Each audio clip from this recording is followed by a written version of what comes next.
Negative sentences can be a tricky part of English grammar, but fear not, because today we're diving deep into mastering them like a pro. Let's start with does not. When do we use does not instead of do not? Well, it's simple. Use does not with singular subjects like he does not like coffee, or she does not live in Paris, or they never eat breakfast. It's a powerful word to convey a strong message. And of course, we have more practice exercises for you to nail down the usage of never.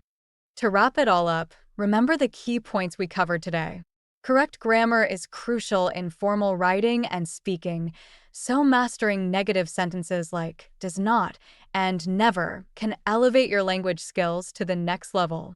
Keep practicing, and soon you'll be a pro at crafting clear and concise negative sentences. Keep up the great work.